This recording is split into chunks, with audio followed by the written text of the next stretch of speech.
Be sure to subscribe and click on the bell for notifications on future uploads.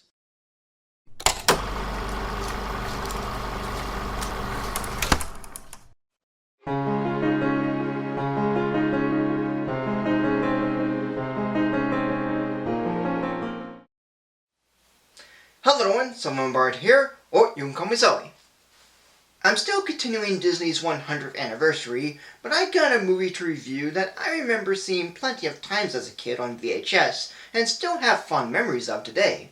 But much like Sword in the Stone, it's a mixed bag at best, yet fairly enjoyable for the most part. Originally released on November 18th, 1988, it's Oliver and Company.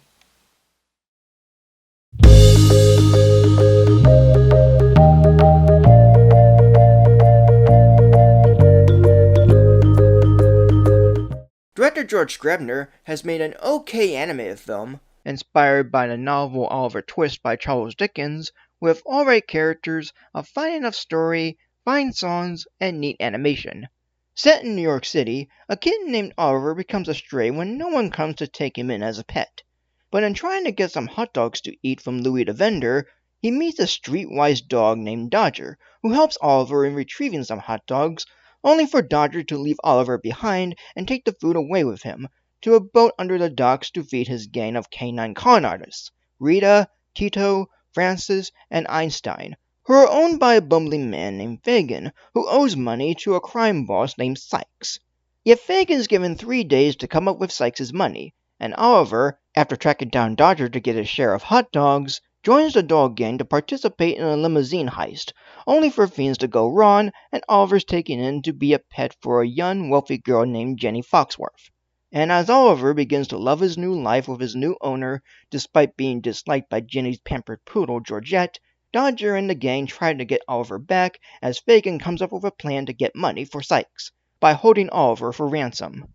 Being released between The Great Mouse Detective and The Little Mermaid, Disney's quote-unquote modern take of Oliver Twist has its moments of entertaining fun, either with its songs, its characters, and the actors voicing them, and some, if not most, of its animation. The songs have great music and some fine lyrics that are only somewhat memorable and definitely have an 80s feel to them, whereas the other Disney songs are more timeless. There's a small handful of recognizable voices like Billy Joel, Bette Midler, Cheap Marin, and Dom DeLuise, and the characters have good designs and some fun personalities. The animation's as good as The Great Mouse Detective, with impressive electric shocks, fluid character motion, and a nice assembly of CG vehicles driving around. Some bits of humor I do like to give me a smile, or a little laugh or chuckle. There's some details that are neat to see, like Sykes' license plate with the name Doberman, after his twin Dobermans Roscoe and DeSoto. There's cameos of characters from Lady and the Tramp and 101 Dalmatians with Pongo, and this woman looks like Anita, though I'm not even sure, and the climax is a fun and even thrilling one. However, it does have its flaws, and as good as the film is for me, the issues I have make it a little troubling. The characters' motivations are often too basic and pretty vague, sometimes not getting much screen time to leave a big impression, though this shot of Sykes is memorable. Some of it felt rushed for a 73-minute film, with scenes cutting too soon and the Streets of Gold song ending abruptly where the other songs ended fine on their own. There's hints of product placement like Coca-Cola and GMC.